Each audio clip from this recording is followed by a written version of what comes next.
So I've just reached a really interesting part in the book Pre-suasion that talks about our intentions. Now, we all have intentions, we all have plans to do things, for example, losing weight or being more productive or getting more stuff done in our day that can take us towards our goals or whatever it may be. We all have things that we would like to do in our day, but let's just take losing weight, being healthier. Now, I think a lot of us have the intention of losing weight.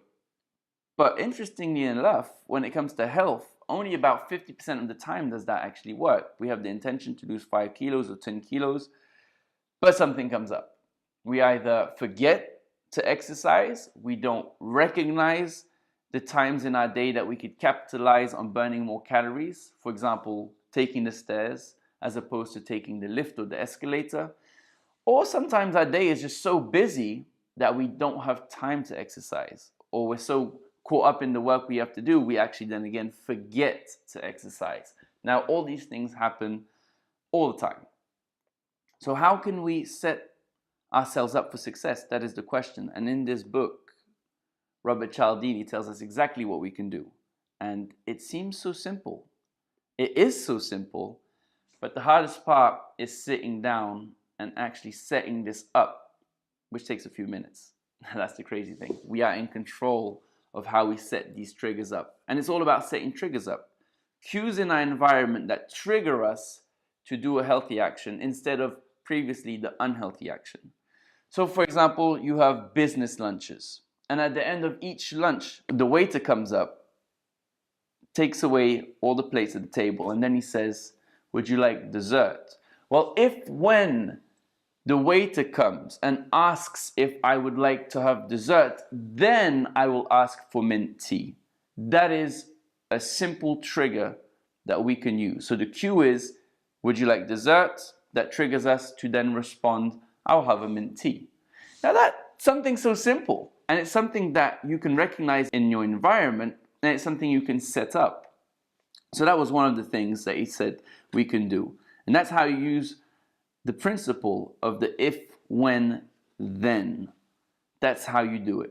Now, here he goes through a couple of examples which I will read to you. So, other goals can also be effectively achieved by using these plans. When epilepsy sufferers who were having trouble staying on their medication schedules were asked to formulate an if, when, then plan, for example, when it's 8 in the morning and I finish brushing my teeth, then I will take my prescribed pill dose. Adherence rose from 55% to 79%. Now that's a 24% jump just by doing a little if, when, then plan. Isn't that quite amazing? But that's not really the amazing example I wanted to share with you. The second one is this one right here, where he talks about drug addicts and how this if, when, then plan actually helped some of them write their CVs. So in one particularly impressive demonstration, hospitalized opiate drug addicts undergoing withdrawal were urged to prepare an employment history by the end of the day to help them get a job after their release. Some were asked to form an if, when, then plan for compiling the history, whereas those in the control group were not asked to do so. A relevant if, when, then plan might be, if, when lunch is over and spaces become available at the lunchroom table, then I will start writing my employment history there. By day's end, not one person in the control group had performed the task, which might not seem surprising after all. These were drug addicts in the process of opiate withdrawal. Yet, at the end of the same day, 80% of those in the relevant if, when, then treatment group had turned in a completed job resume. So 80% of that group that had the if, when, then plan completed their resume, as opposed to nobody in the other group. Now that is quite unbelievable, because if you think about it, what does society think of drug addicts? They really do look at them as scumbags, savages, people that can't be counted on, can't rely on them, they're unpredictable, and they're never really going to follow through with what they say because they're too busy getting high. 80% of these psychopaths manage to send in their CV, they manage to hand it in. So what does that mean? They simply use the if, when, then plan to create the triggers and cues in their environment to force them to work. Literally forces them because they're triggered. So additionally impressive is the extent to which if, when, then plans are superior to simple intention statements or action plans such as I intend to lose 5 pounds this month, or I plan to lose weight by cutting down on sweets. Merely stating an intention to reach a goal or even forming an ordinary action plan is considerably less likely to succeed. There are good reasons for the superiority of if, when, then plans. The specific sequencing of elements within the plans can help us defeat the traditional enemies of goal achievement. The if, when, then wording is designed to put us on high alert for a particular time or circumstance when a productive action could be performed. We become prepared first to notice the favorable time or circumstance, and second, to associate it automatically and directly with desired conduct. Noteworthy is the self-tailored nature of this persuasive process. We get to install in ourselves heightened vigilance for certain cues that we have targeted previously, and we get to employ a strong association that we have constructed previously between those cues and a beneficial step towards our goal. Now that's amazing, because that means that we are in complete control of the cues and what we would like to achieve. We can set everything up. So if we have the power, then that should be quite motivating and exciting to make us sit down and actually figure out what are the cues and what are the desirable outcomes we want to achieve and what action should I take to achieve those outcomes. So all it takes is a little bit of concentration, a little bit of self-reflection, and that will give us all the insights we need to set up the cues and the triggers. Now he talks about a little analogy here with computers. So just think about your desktop. When you have files on the desktop, you have to click on that file once and then click on it again to take you to the desired place that you want to go to.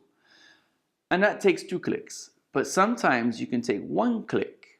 So just think when you're reading through an article on a website, sometimes embedded in that article is a hyperlink that takes you to another source of information. And it's only 1 click. So that is already readied to take you to the next place. It's already set up. So the trigger is already there. You don't have to set up the trigger anymore. It's already set. And then that will take you to the desired place you want to be, the desired outcome, the desired action. So these if, when, then plans are actually hyperlinks that we set up in our minds to take us towards the desirable actions. And we should really capitalize on that, because if it takes us in an instant to the place we want to go, well, then we can have all of these external triggers in our environments reminding us of the correct actions to take. Now that is pretty solid if you think about it. I mean, 80% of drug addicts used this method to send in their CVs as opposed to the other people that didn't do anything. If drug addicts can do it, I reckon we can do it as well.